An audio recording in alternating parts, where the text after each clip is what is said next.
You know that feeling, right? You're sitting there, maybe in a meeting, could be class, maybe even just a video call, and it's your turn. You know you have something to say, this idea, but then it's like your brain just starts buffering. Yeah, wading through molasses, maybe. Exactly. Or your voice gets a bit shaky, and instead of saying your piece, you just kind of smile and nod.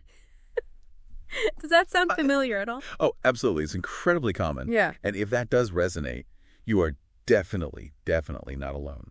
So many English learners experience that. And native speakers, too, honestly. Yes, even native speakers. Yeah. We all get caught in those moments sometimes. Right.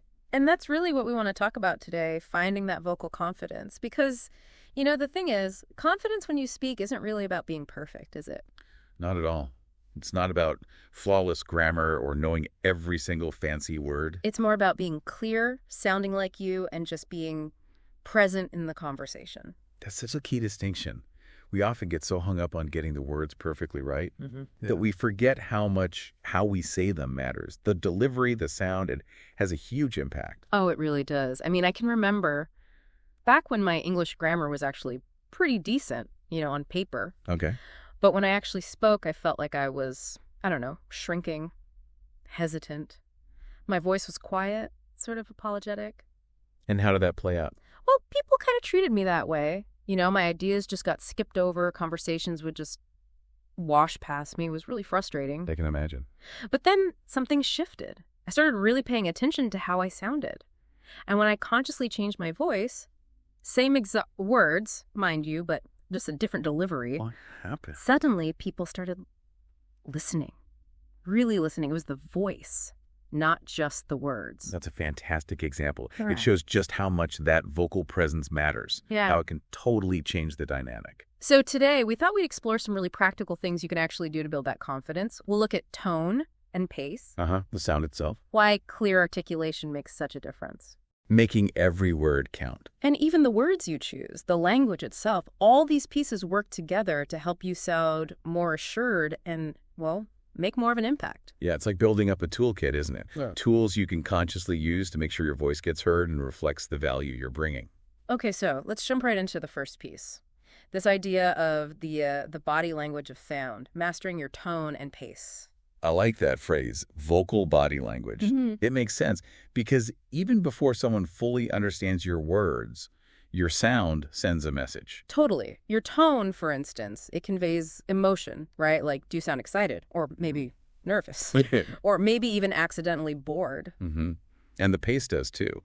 A steady rhythm usually suggests control, composure. Whereas rushing, your words can make you sound less confident, maybe anxious, like you want to get it over with quickly. Exactly. So let's talk concrete actions. What can people actually do?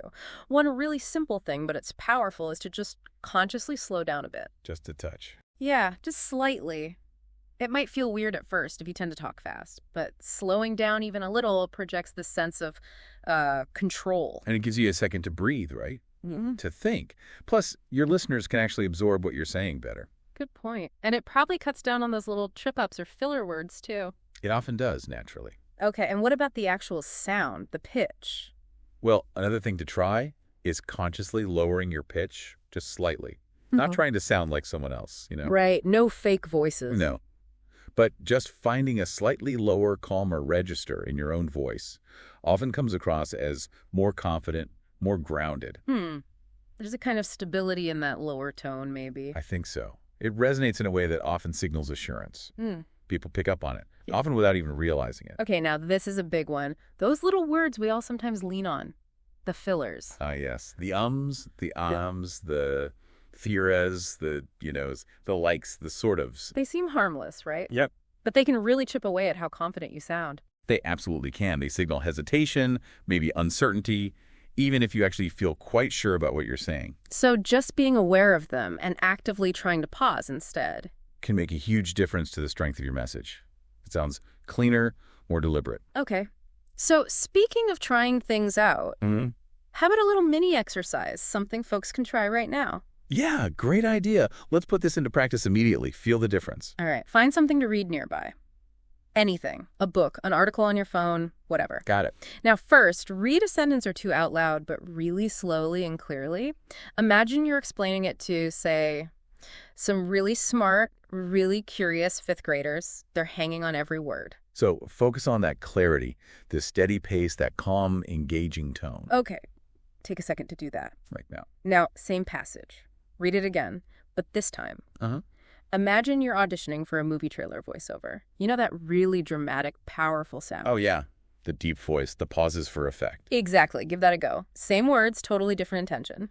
Feel how your tone shifts, how the pace changes, the overall vibe of your voice. Right. See the difference. Same text, but how you delivered it changed everything. That's just a little taste of the power you have over your tone and pace. And playing around like that helps you become more aware of your own voice and gives you more conscious control. Okay, brilliant. Let's move on then. The next key area is making sure every word lands clearly. The art of articulation. This is so fundamental. Like we said, if people have to strain to understand you, it's hard for them to see you as confident, no matter how great your ideas are. So true. Clarity is just essential. Absolutely. So let's break this down. First thing, maybe sounds basic, but it's huge. Really pronounce your consonants clearly. Especially those ending consonants. Yes. Think about something simple like, wanna go. If you're not careful, it can easily become wanna go, right? And that just sounds a bit mushy, less precise. Paying attention to making those sounds crisp, distinct, it just cleans everything up, makes words easier to separate and understand. Definitely. Yeah. And it's not only consonants. Vowels are critical, too. Oh, for sure. Think about words like sheet versus sit. Big difference. Yeah. And if those vowel sounds aren't clear, you can end up with some potentially awkward misunderstandings, especially at work. Absolutely. Those subtle vowel differences carry a lot of meaning. So being mindful really helps make sure your message gets across accurately. Okay, so how do we practice this? Here's a fun one.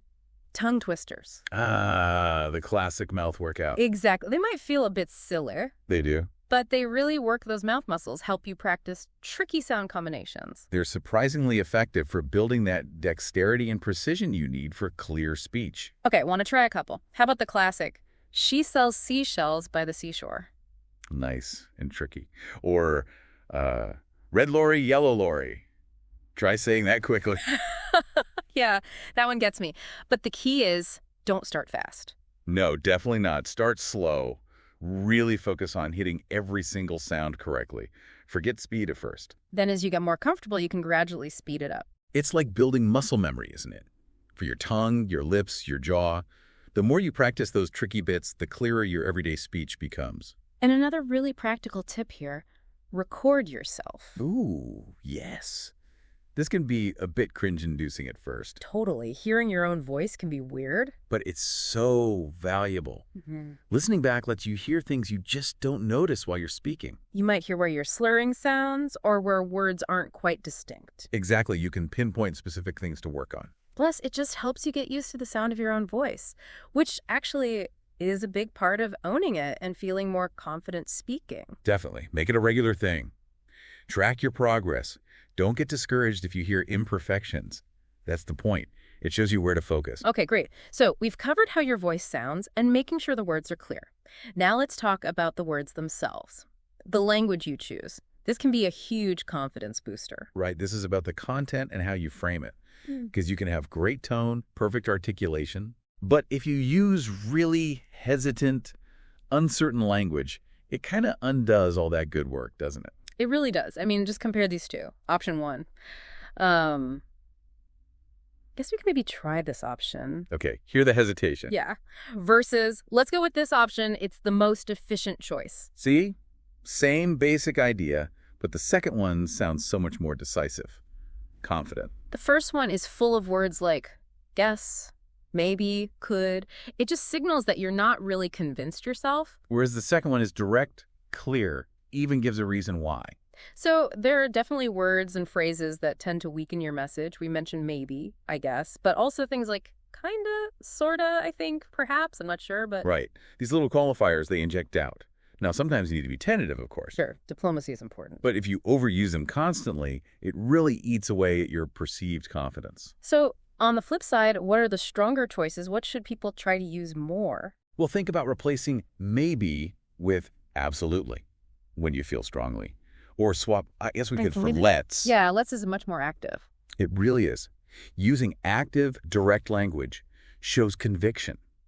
Instead of, I think this might work. Try, I believe this will work. It's subtle, but it feels different, doesn't it? It carries more weight. So maybe we can list a few more of those stronger phrases, like, let's explore this idea. Yeah, or I believe this will work, like I said. Or maybe, here's a better approach. Or even just, I suggest we consider. These phrases show you've got a viewpoint and you're willing to state it clearly. And they often invite discussion in a more positive way. Adding a simple, here's why, after you state your idea also really helps. It gives that logical backup. Good one. So it's really about remembering that confidence comes through in both how you speak the tone, the clarity, and what you speak the actual words you choose. Exactly. It's about aligning the delivery and the language. That's when you get that really strong, impactful presence. Okay, fantastic. So let's try and pull all this together now. Give everyone a kind of clear toolkit they can walk away with. Yeah, some practical steps to start implementing right away. All right, first big one. Make that conscious choice to speak a little slower and more clearly. Control the pace. Hit those consonants. Second, pay attention to your tone. Aim for that calm, perhaps slightly lower pitch. Practice it. Third, actively work on cutting out those filler words, the ums, the likes. Just pause instead. Breathe. Yeah, embrace the pause. And fourth, choose strong, intentional language. Use words that reflect conviction. And fifth, maybe the most important for improvement, record yourself. Listen back. Refine. Repeat. That self-assessment loop is crucial for growth. And underpinning all of this, Practice. It really is key. This is a skill. Like any skill, it gets better with consistent effort. Absolutely. So make it a goal to speak out loud deliberately every day, read a book aloud, sing in the shower. Talk to your pet. Explain something complex. Yeah. Or even start a little audio diary for yourself. Just get used to intentionally using your voice. The more you do it intentionally, the more natural and confident it will become over time. And here's something really important to remember, I think. You don't actually have to feel 100% confident to start sounding more confident. That's such a good point. It's not about waiting for the feeling. Right. Sometimes the act of speaking more slowly, more clearly, using stronger words, that act itself can actually make you feel more confident. It's like a positive feedback loop. Fake it till you make it. Or maybe fake it till you become it. Exactly. Confidence isn't just something you have or don't have. It's a skill you build. One conversation, one sentence at a time. It really is. Just take those small steps, notice the progress, and keep going. So here's our invitation to you listening. Try these things out. Maybe pick just one technique that resonated today. Just one to start with. Yeah. Maybe slowing down or using let's instead of maybe we could. Put it into practice, and then honestly, we'd love to hear how it goes. Definitely. Let us know. How did it feel? Did your voice sound different to you? Did you notice people responding differently? We're genuinely curious to hear about your experience. Yeah, your stories are valuable, not just for us, but they can really help and encourage other people working on the same thing. Absolutely. And hey, make sure you subscribe because next time we're tackling another really interesting communication skill. Ooh, what is it? It's about how to be super effective in conversations by actually saying less. Ah, the power of brevity. A bit of a ninja skill. Exactly. You won't want to miss that one.